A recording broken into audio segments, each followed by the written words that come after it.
Biz бұл дүйнөдө бүт баарыбыз ката кемчиликтерди кетирип күнөө кылганбыз. Бирок бейишке кирерден мурда мына ушул күнөөлөрдөн бүт баары тазаланат. Бейишке кирүүдөн мурда мусулмандардын күнөө айыптан тазалануусу.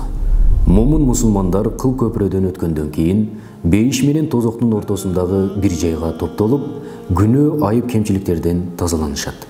Башкача айтканда, бул дүйнөдө бири-бирине жасаган адилетсиз иштери үчүн кечирим сурап, зыян тарткандар зыян бергендерден өч алып, ортодо эч кандай таарыныч, жек көрүү жок.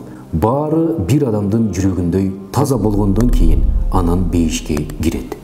Бул тууралуу хадисти пайгамбарыбыз саллаллаху алейхи вассаламдан Абу Саид Худри радиаллаху анху бизге мынтип айтып жеткирген. Момундар тозоктон кутулуп, бейиш менен тозоктун ортосундагы көпүрөгө кармалып, бул дүйнөдө бири-бирине болгон зулумдук, нааразычылыкты кетирип, өчүн алып тазалангандан кийин аларга бейишке кирүүгө уруксат берилет. Мухаммадтын жаны анын колунда болгон затка ант болсун. Алар бейиштеги үйүн бул дүйнөдөгү үйлөрүнөн да жакшы тааныйт. Хадистерде келгендей, бул дүйнөдө өз үйүн ким кандай тааныса, бейишке киргенде дагы өзүнүн үйүн дал мына ушундай тааныйт. Эми сизге суроо берейин. Бул дүйнөдөгү үйүңүз кандай?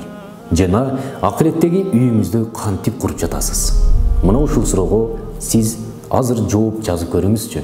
Эгерде сиз бейиштеги үйүңүздү мыкты курам десеңиз, анда бул дүйнөдө сооп иштерди кылып, мамилеңизди түздөп, дин менен жашоого аракеттениңиз.